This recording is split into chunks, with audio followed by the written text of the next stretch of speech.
Welcome to Dubs Talk Live, brought to you by FitAid. The 6-game road trip is over, Monte. It featured two back-to-backs. It featured a shorthanded team. The Warriors come home 1-5. Their record 15-18. Their road record 3-16. The Warriors hope their fate can change when they play at Chase Center, where they are 12-2.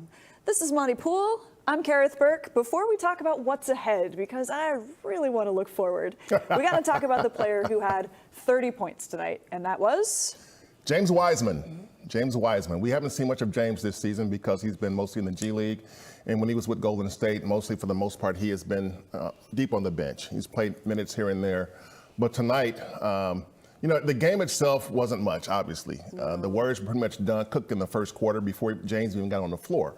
But the fact of the matter remains is that he got out there and he showed people what he can do on the offensive end. And I've always believed this, and I think the team has always believed this too, is that James can get buckets. He can score. That is not what the Warriors need most from their big man. Okay. But it's what his skill level, it's what his skill is right now.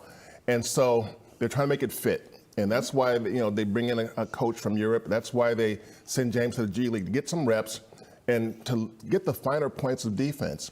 There's a little bit of progress, but there's not enough to make them comfortable with him getting heavy minutes.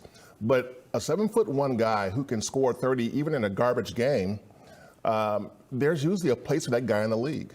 And so you look at his game tonight, and I just think that when you look at it, he had 12 of 14 shooting, mostly dunks and hooks, which is what you want. Yeah. He splashed a 3 from deep, so that's great. Now, you look at this game and say, well, yeah, it was garbage time. But no, the skills are there. And so the question is, who's going to love it? Will the Warriors love it for them? Or will some other NBA team look at that and go, you know what, we could use a guy who's 7'1", can run the court like that, and can drop 20 or 30 points. Doesn't matter who against who or what the circumstances are. Okay, I was going to say, does it matter that it came in a game like this? Like, I think this was a nice performance for James Wiseman, but it fit into a larger, ugly, meaningless game when it all came. There's something to say for a guy who scored 30 and was 12 of 14. I just don't know how sunshiny to be about it. No, well, if you're Wiseman, you got to be very sunshiny about it because this is the first, he's 55 NBA games. Yeah. And this is the first time he got 30. And so that is a big deal for him. And again, he didn't start. So when he took the floor, they were already behind it. They were done. And so for him, it was just, okay, let me just go out there and play. And that's what he did. He went out there and played. He was aggressive enough. And there's been times when he wasn't very aggressive. He was aggressive enough. He did some decent things on defense. But what he did mostly was he scored. And there are teams who need a big man that can score. There are a lot of big men in the NBA who've had long careers that can't score. DeAndre Jordan was a good defensive player, never could score, unless you throw it up to him over the rim. That was his scoring.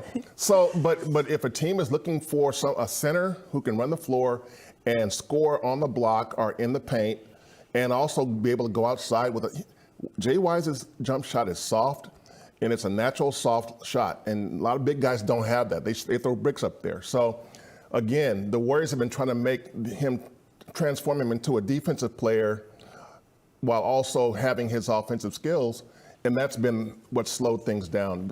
Obviously that with the injuries and the inexperience and all of that. So it's a work in progress. But for James, this was a good night for him because he was able to show people that he can score. Yeah, and I also think 28 minutes for James Wiseman, no matter what the circumstance, that's a meaningful night. Before we leave the topic of Wiseman, if you haven't heard him on the Point Forward podcast, that's the one that Andre does with Evan Turner, you can get a sense of who James Wiseman is. He's got a good head on his shoulders. Lots of reasons why the Warriors like him for reasons off the court. Okay, so the Warriors record, 15-18. And as Steve Kerr said post-game, you are what your record says you are. The Warriors are clearly struggling right now. Now, they do better at home. The next 8 games are at home. That carries them all the way to January 10th. I think it's more than 20 games at home. And because the team is struggling right now, this homestand feels extremely important. Here's a look at what's coming up. That Christmas game against the Grizzlies is going to set this whole thing off. But this period in the season, I think it's going to establish for the Warriors the urgency they feel to make a change or not. And personally, I think a change is coming. Yeah, I mean, they don't. The way Bob Myers and Joe Lacob and those guys generally work, though, is that they don't tend to make rash decisions, and I just don't see them making a giant splash while Steph Curry's out. No, I don't think a trade is coming. Oh, okay. No. I think it's going to set them on a course. They're going to start looking at that trade deadline a little bit differently. As this homestand evolves, they will definitely be looking at and see what's good and what's not good. What can they handle? What can they not handle? What's going to help them over the back half of the season, and what can they not keep? What can they move? So I don't think there'll be a trade in the next 2 or 3 weeks. No, I actually don't either. I'm sorry if that was unclear. But it is a snapshot of who this team is and what they might need for the playoffs. Yes. But I think there is a strong chance that there will be a movement, but that won't happen until Curry is back. I mean, because the Warriors, you can't really judge them or really evaluate them very well accurately without him. Without him, they are not the team they need to be to win anything. And so we've seen what the Warriors do without him. We saw it a couple of years ago, and they won 15 games. We saw it. So it's you can look at the roster and say, okay, we need this, and this. And not only tonight, you didn't have Steph, you didn't have Wiggins, you didn't have Clay. So it's hard to look at this game or any game where you're missing 2 or 3 starters and say, okay, this is who we are. How can we do to fix this? Yes. But like Steve Kerr said a couple of days ago, they were struggling with Steph. Yes. And so that's the thing they have to keep in the back of their mind. So you want them to be smart. You want them to be careful. But at the same time, you don't want them to sit still, and I don't think they will. So, but yeah, this homestand will be a chance for them to see if they can at least find sort of a stability, where they don't have to go, you don't have to win every home game, but at least, win most of them. And if they do that, I think that will sort of let the front office sort of, marinate a little bit longer on what can we do, how can we do it, and what might we be willing to part with before we say, we're done. Yeah, you are what your record says you are, 15-18, and that actually reminded me of something Steve Kerr said before this game in Brooklyn about the Warriors' margin for error. Take a listen. We are well aware that our margin for error gets slimmer as the season goes, just because we're pretty far down in the standings, and we got to make a run here at some point. And we're confident that we can do that. But if with this kind of start that we've had to the season, you're really vulnerable later on if you get another injury or something. So we know where we are, and we like our team. We like where we can go, but we understand that we've got to put it together. Let's just put this plainly. If the Warriors want to make a run, how difficult is that going to be without Steph Curry? Extremely. It's not there. And it doesn't, nothing against the guys who are there that are not named Stephen Curry, but, this team is built around him. And so whenever he's not there, you can kind of see the sort of the chaotic nature of the offense where guys are trying to find their way. Clay is averaging 13 points a game since Steph went away, for these last 3 games. Yeah. You need more than that from Clay. Jordan Poole tonight, again, he was 4 of 17 tonight, and he had 7 turnovers. So guys are trying to find their way, and it's so much more difficult without Steph because Steph takes so much pressure off the other guys on offense, just him being out there. And like Steve Kerr mentioned after the game, he said, tonight, Jordan is looking at a guy like Ben Simmons guarding him because Stephen is not out there. And if he's playing with Steph, it's a different deal. Yeah. So Curry is the key, has been the key for a long time, and you're seeing his value every night that the Warriors play without him. Yes. They're going to win some games. Yes. They're going to win some games, but they're going to lose more than they win because that's just who they are without him. Yeah. They're not a good team without him. They can win some games. They can be an okay team on certain nights against certain opponents, but you can't look at the Warriors without Steph and say, you know what? Yeah, we can still win. We can still get a 4 seed. Ooh, it's tough. It's not going to happen without him. Yeah. Most valuable player to his team is Steph Curry. I know that's not how it's defined, but I'm saying his impact for the Warriors and what he does. Yeah, I mean, there's an argument you can make for LeBron with the Lakers, but I think right now maybe Steph is stronger. I think you can make that argument for a guy like Jokic in Denver, you know, because he means that much to those guys. But yeah, Curry is definitely one of those guys who you say if they take him away from the Warriors are in many ways just another team. You know, they're going to win some games, they're going to lose some games, but they are nobody's threat to win a championship without him. Yeah, everything revolves around Steph, the face of the franchise, for a reason. Okay, when we come back on Dubs Talk Live, we're going to talk about Bob Myers a little bit. What might he be thinking in that dinner that he had with Steve Kerr when we come back? Dubs Talk Live is presented by FitAid, the #1 post-workout recovery drink in America. Try now and visit drinkfitaid.com.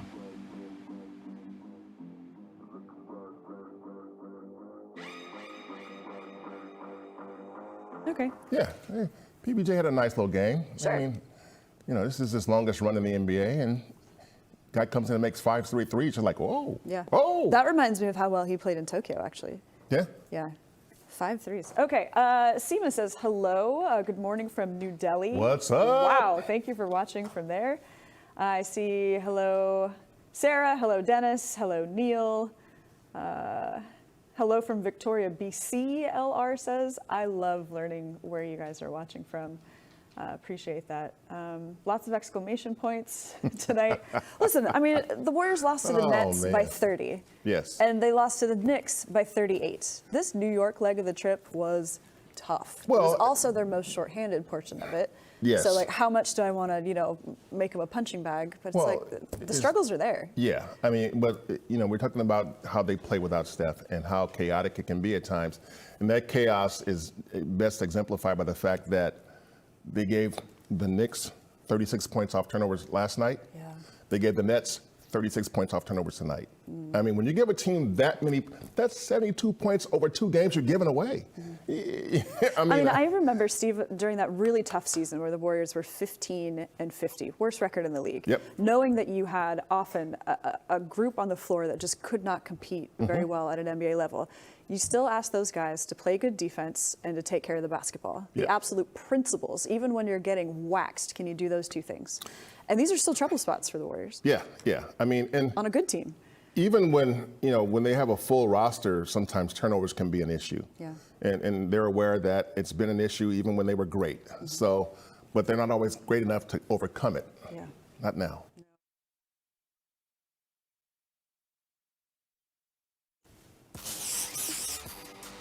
Welcome back to Dubs Talk Live, brought to you by FitAid. So in a radio interview, Bob Myers was talking about how he's on this New York trip with the team. He went to dinner with Steve Kerr, and they had a few things to work out. You know, Bob wants to right this ship, is basically what he said, and he didn't get into the specifics of that dinner. Of course he wouldn't.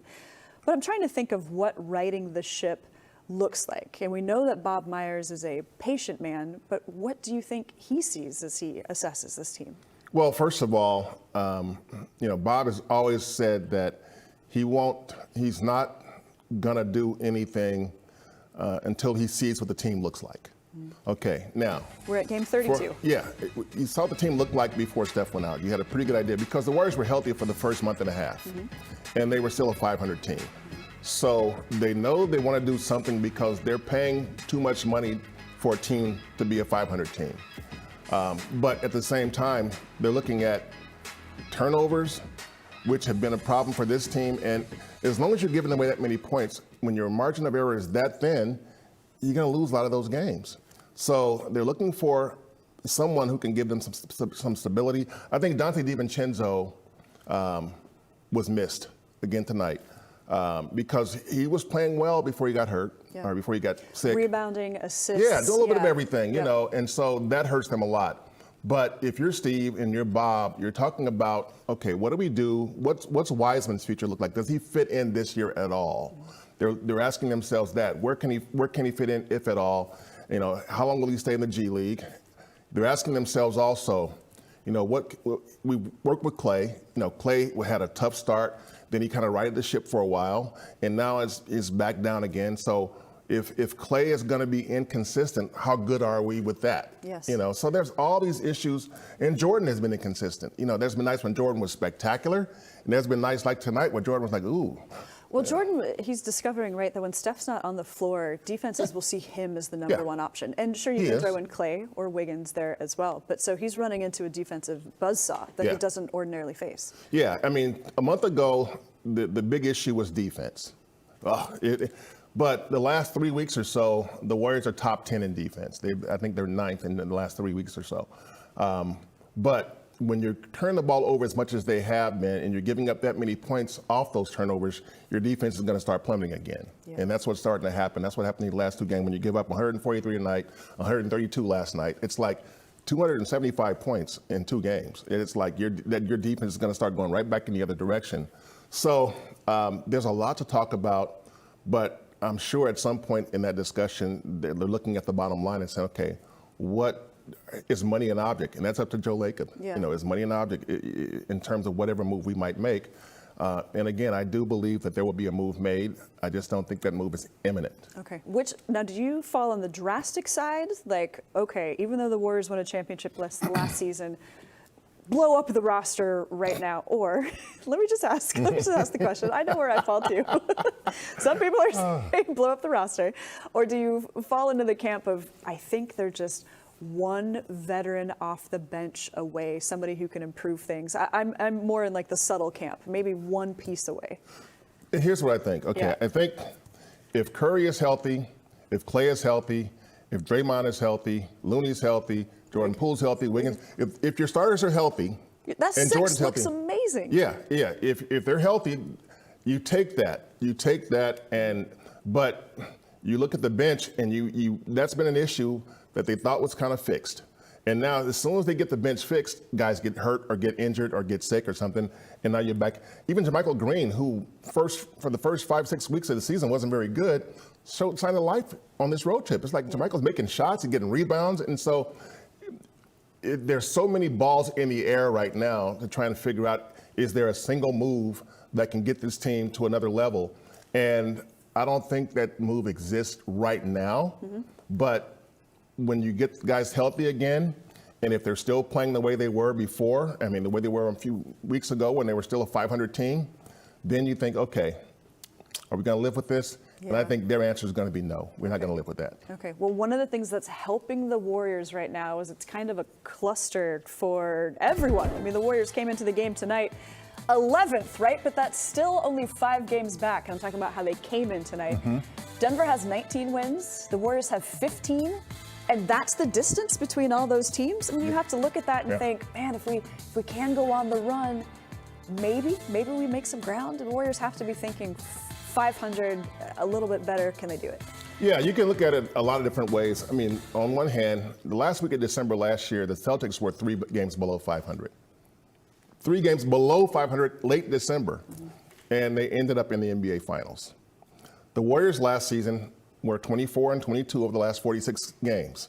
2 games over 500 over most of the season in the NBA Finals, and won it. Yeah. So that's why you can't get too caught up in what happens in the first few weeks, even the first 2 months. You get a feel for where things are, but I don't think you can reach conclusions about a team's destiny when they're 2 months into it.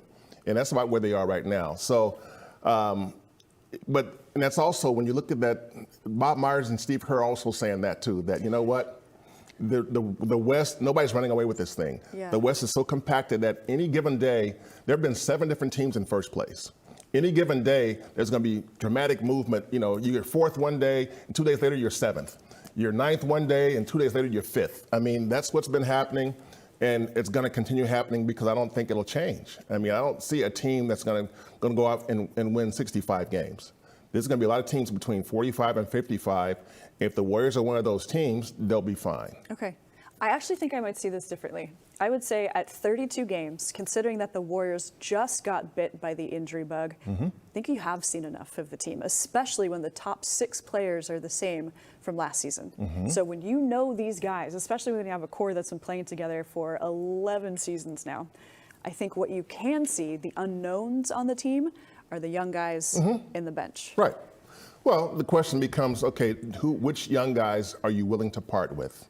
And I don't know the answer to that. Yeah, well, that's the thing they're trying to figure out because, again, the Warriors did this to themselves. I mean, when you draft 5 teenagers in 3 years, 3 drafts, 5 teenagers, Wiseman, teenager, Kuminga, teenager, Moody, teenager, Baldwin, teenager, Rollins, teenager, they all come in at 18 and 19 years old.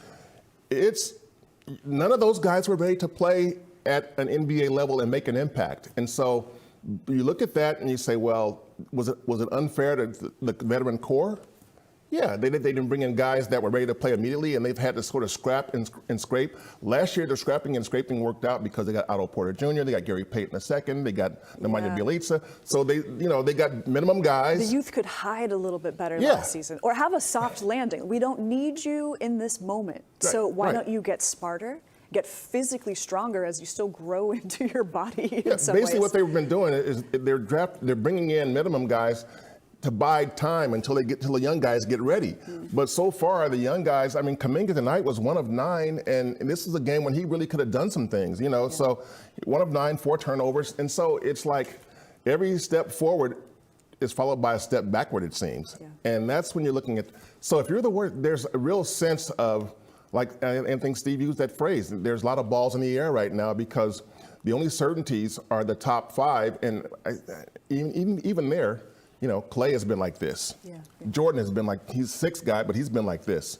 So Draymond has had some great games, and he had some games where he wasn't so good. So the effort on most nights is okay, but for them, it's got to be perplexing that, okay, the minute the defense starts to get better, something else comes up. You swing a leak elsewhere, and then here come the turnovers, and here come the shooting isn't so good. But if you're the Warriors, how much do you invest in that game you played against the Celtics? Because that home game against Boston was the most impressive game of the season by them because they scored the ball, they defended well, and they really looked like a team that was ready to go on a run. And then, unfortunately, they went on the road. Right. And the road, if you can't win some road games, you're not going to win much of anything in the NBA. So it's where they are right now. I think they will get back above 500, and maybe on this homestand. And even without Steph. But that gets them to the first of the year, second week of January, and we'll see where they are then. But that's when I think you'll start to see some real, evaluation and some real movement. Some activity start to pick up around the league, not just the Warriors, because every team in the NBA, every team in the Western Conference, they're all looking at this.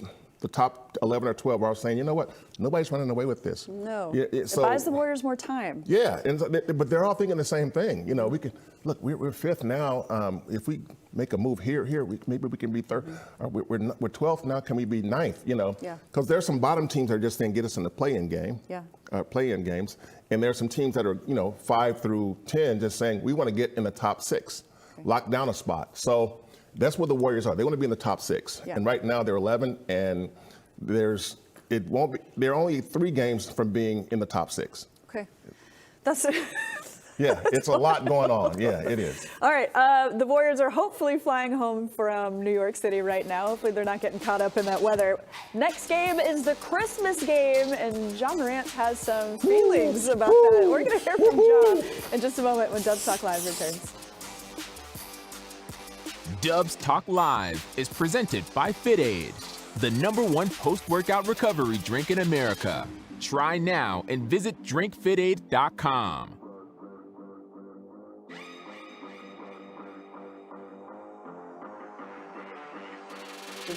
Are we up on YouTube? We are. What did you think about the moments when Jonathan Kuminga was guarding Kevin Durant?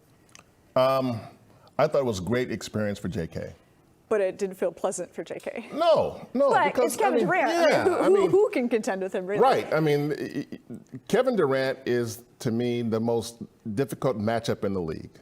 Yeah. Because he can dribble like a guard. He can shoot like anybody. Sure. And he is, 7 feet. Well, he's going to look at Kuminga and think, ooh, fresh meats. He's ooh, a toy. Yeah, he's going to think too small. Yeah. And so, but again, I mean, KD had 23 points, 9 of 17 from the field. That's a good night against KD. Yeah. 9 of 17. I mean, he didn't go. There have been nights when Kevin Durant made 75% of his shots. This wasn't one of those nights. So, But yeah, he kind of got what he wanted, got to his spots. You can't really do anything about that. But I think for Kuminga, just being out there against the best players in the league kind of tells him where he is. And I think tonight he may have gotten caught up a little bit in trying to make some things happen to say that, hey, I can play too. Yeah, and that's why on that offense, impulse. offense he forced it a few times. One and of 9. Went into the paint. He missed layups. I mean, he was trying to go into traffic, and that's where he gets into trouble. Whether he loses the ball, his dribble, or whether he gets into the paint and can't get the shot up. It's tough. But I think for J.K., the minutes against KD are good for him just for what he needs to learn how to do to play against the best players in the league. Yes, I think so too. We didn't get to talk about Patrick Baldwin Jr. I mean, maybe we can, but yeah, 5 threes. Yeah. That's. I don't know what to look at. I don't know how to put this game in its place necessarily. No, I think with PJ, that this is what I heard about in training camp.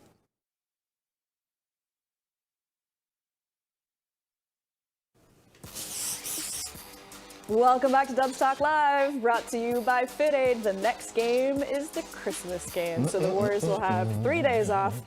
That's going to be a rematch, and people are already talking about it. John Morant's one of those people. I like a confident player. I think talk is a lot of fun. Okay? Let's hear what John Morant had to say about facing teams in the West. Who do you look at around the league as you're studying and say, we're going to have to run through them? Celtics. No one in the West. Nah, I'm fine in the West.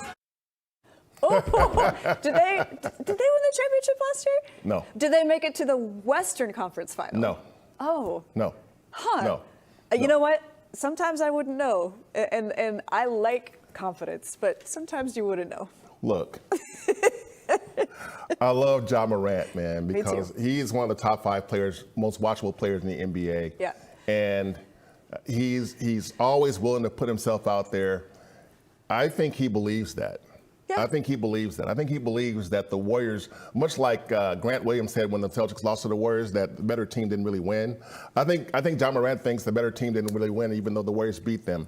I think he thinks that, we're still better than they are. So that's what he's trying to say. In the standings right now, they are better. Yes, and they are. And on Christmas Day, they very likely will be favored. Because they're playing really good basketball now. They're, basically in a virtual tie with the Nuggets for first place. Taking Steph out of the equation, too. Like, yes, oh, that stinks. That's the thing. Yeah, so you don't have Steph.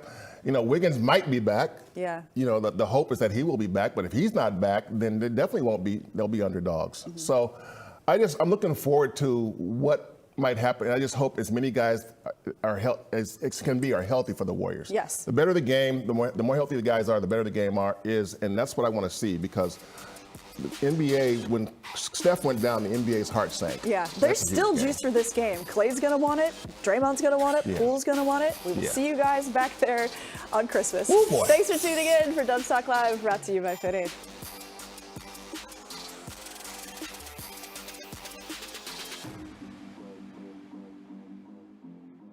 Is popping off right now. I like it. Ja. I like it. Yep.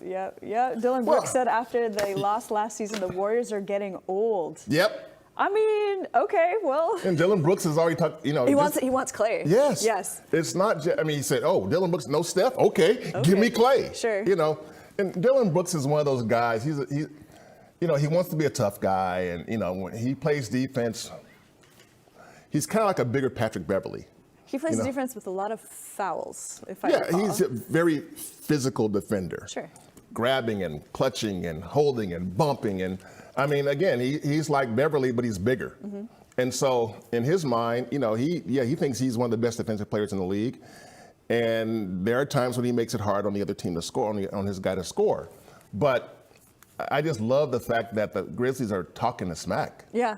It's mostly those two, Ja and Dylan Brooks, that talk this. Most of the guys are like, okay, whatever happens, happens. But again, the Warriors can say, dude, we just beat you guys 6 months ago. Sure. And so, but hey, youth is like youth. There's a lot to be said about youth, youthful exuberance. Yes, energy, exuberance. Yes, it's like naivete.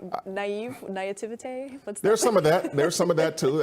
But you would think they would not do that. But I like that they do it. Sure. You know, and you know, why just hold yourself back here? Say it how you feel. Yeah. Say it with your chest. Put it out there. It's going to be a fun game. There's Yeah, plenty looking of juice forward for to that it, game. man. It's going to be great, I think. I mean, I hope the game is great, but the meeting of those teams is going to be great, and there will be some intensity going on. And the Warriors tend to, when there's an intense situation, they tend to do pretty well. That's like the Celtics game. Yeah. Yeah.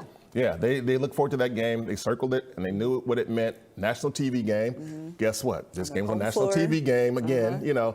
And so I think, honestly, I'm looking forward most of all to the Clay-Dillon Brooks matchup. Because Clay, I think he circled that game against Boston because they said, look, Wiggs is out. You got to guard Jason Tatum. Yeah. And we need you to also score. And Clay, you know, he's a real proud dude. He knew everybody was watching that game. So he went out there and played, I think, his most complete game of this season. Yes, he had his best two-way game, Yes. and he scored the most Yes. points for the Warriors. Yeah. That was like Clay. That was the Good Clay job. game. And that's what people thought, okay, that's what I thought, okay, if Clay does this, then this road trip, you know, could be fairly successful. And then 2 games into it, Steph gets hurt, and that changes everything. Yeah, 1 and 5. All right, we will see you for that Christmas game, and thanks, friends, for tuning in.